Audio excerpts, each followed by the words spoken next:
Hello students, today I am going to start class 9 chapter 1st, matter in our surroundings, and the topic of the video is introduction of matter,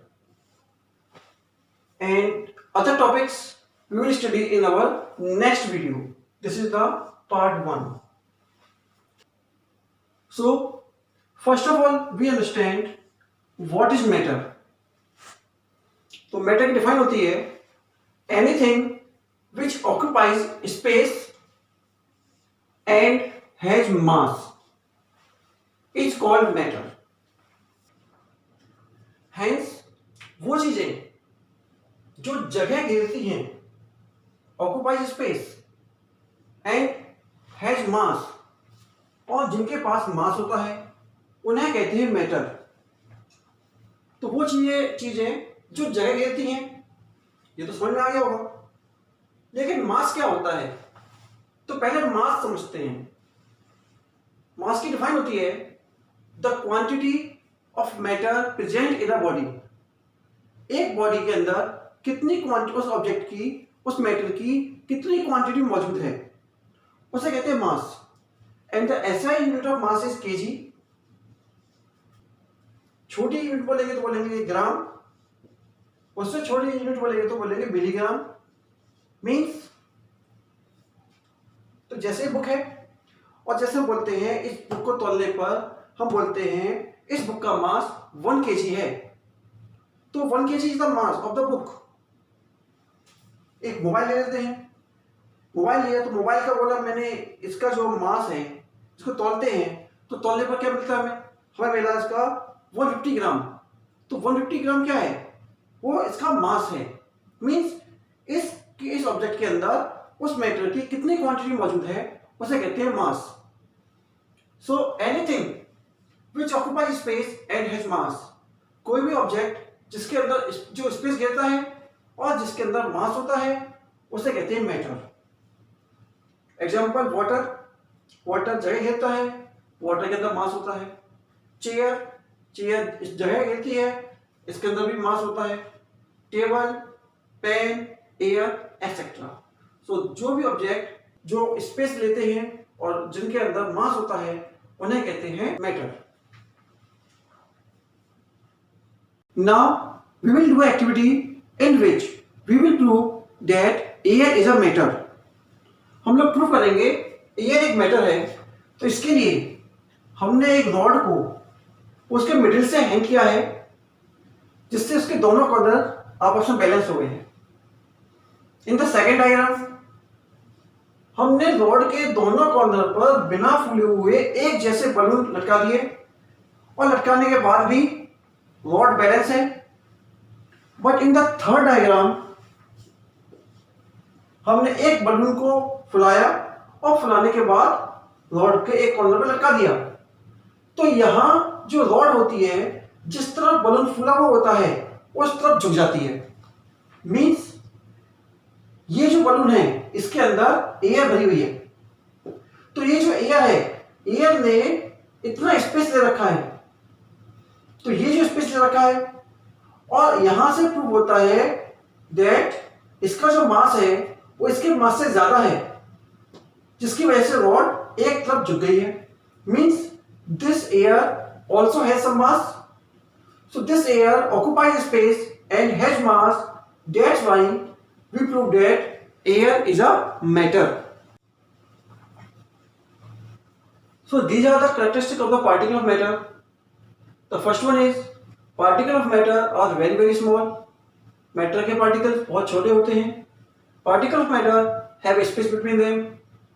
Matter के particle के बीच में space होता है. Particles of matter continuously moving. ये particles लगातार move करते रहते हैं. And particles of matter attract each other. Matter के पार्टिकल्स एक दूसरे को अट्रैक्ट करते हैं. तो इन कैरेक्टरिस्टिक्स को हम लोग एक्टिविटी की हेल्प से समझेंगे. Now we will do an activity to prove that particles of matter are very small. तो इसे प्रूव करने के लिए हम एक एक्सपेरिमेंट करते हैं जिसमें हमारे पास कुछ बीकर्स हैं और ये बीकर्स पानी से भरे हुए हैं. तो पहला बीकर जिसमें 100 ml वाटर है एंड अदर बीकर्स हैं जिनमें 90 ml वाटर है। अब इस बीकर में हमने 2 या 3 क्रिस्टल्स पोटेशियम परमैंगनेट के ऐड कर दिए, जिससे इस बीकर का कलर जो है डार्क पर्पल हो गया। अब इस सॉल्यूशन में से हमने 10 ml सॉल्यूशन लिया और उस 10 ml सॉल्यूशन को अगले बीकर में ऐड कर दिया, जिससे इसका कलर भी पर्पल कलर का हो गया, लेकिन इसका जो कलर है वो इसके कलर से थोड़ा लाइट है। नाउ अब इसमें से हमने 10 ml लिया और इस 10 ml सॉल्यूशन को हमने अगले बीकर में ऐड कर दिया, जिससे इसका कलर भी चेंज हो गया और लाइट पर्पल हो गया। फिर हमने इसी में से 10 ml सॉल्यूशन निकाला, उसको अगले बीकर में ऐड किया। इस तरह हमने एक्सपेरिमेंट को 4 या 5 बार रिपीट किया। तो हर बार रिपीट करने पर हमें हर बीकर में कलर चेंज मिलता है। मींस हर बीकर के अंदर पोटेशियम परमैंगनेट के पार्टिकल्स प्रेजेंट हैं, जिसकी वजह से हर बीकर के अंदर वाटर का कलर चेंज हो रहा है। तो ये जो वाटर का कलर चेंज हो रहा है, ये हो रहा है due to the presence of potassium permanganate. और ये पोटेशियम परमैंगनेट के पार्टिकल्स इस बीकर में भी प्रेजेंट हैं, इस बीकर में भी प्रेजेंट हैं, हर बीकर में पार्टिकल्स प्रेजेंट हैं। तो ये जो पार्टिकल्स इन बीकर्स में हैं, ये सारे पार्टिकल्स इन 3 क्रिस्टल के अंदर मौजूद थे। मींस ये मिलियंस ऑफ पार्टिकल्स हैं जो इन 3 क्रिस्टल्स के अंदर आ रहे हैं। मींस इतने छोटे स्पेस में इतने सारे पार्टिकल्स आ रहे हैं, तो ये प्रूव करता है कि ये जो पार्टिकल्स है इनका साइज बहुत छोटा है। तो इस एक्टिविटी से प्रूव होता है कि particles of matter are very very small. Now we will do second activity to prove that particles of matter have space between them. तो इस एक्टिविटी को करने के लिए हमारे पास एक बीकर है जिसमें 100 ml वाटर है, और इस 100 ml वाटर को हमने मार्क कर दिया कि इस पॉइंट तक इस बीकर के अंदर 100 ml वॉल्यूम आ सकता है। अब हमने इसमें 50 ग्राम शुगर को ऐड किया। जब हमने इसमें 50 ग्राम शुगर को ऐड किया, इसको गिलास सॉस से स्टर किया, जिससे हमें शुगर सॉल्यूशन मिलता है।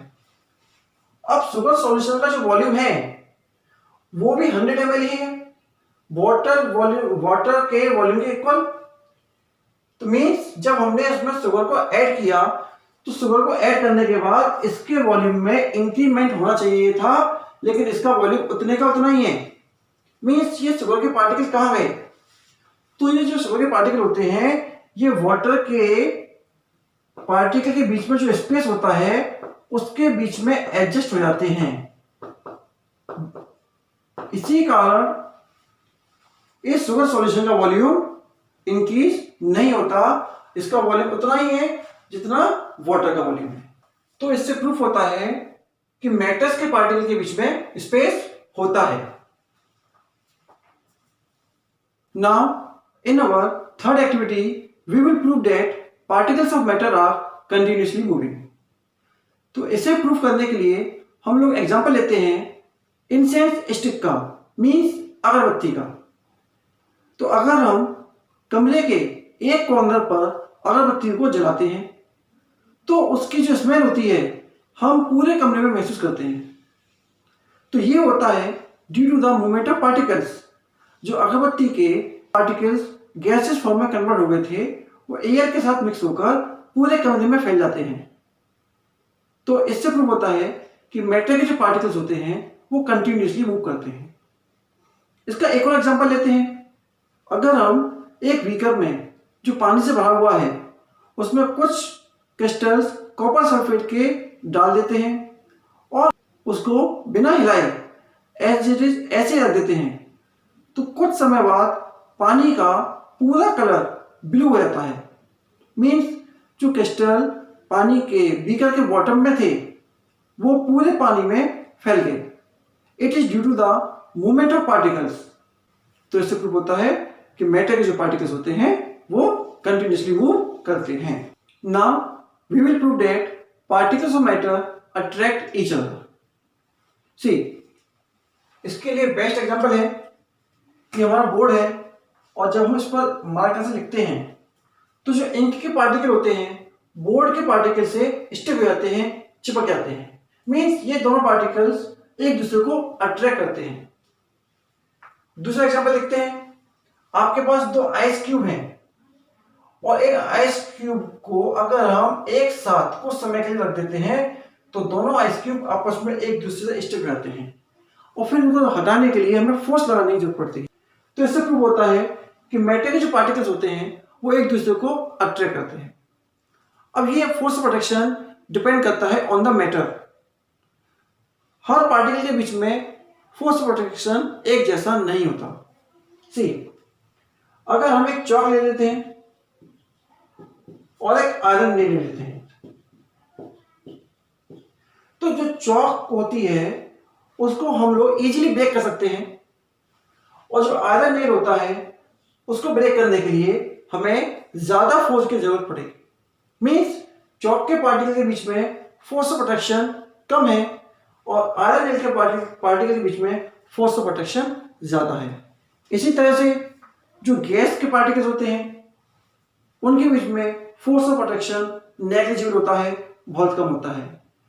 लिक्विड के अंदर फोर्स ऑफ प्रोटेक्शन गैस के पार्टिकल्स के अपेक्षा ज्यादा होता है एंड सॉलिड पार्टिकल के बीच में जो फोर्स ऑफ प्रोटेक्शन होता है वो लिक्विड पार्टिकल से ज्यादा होता है।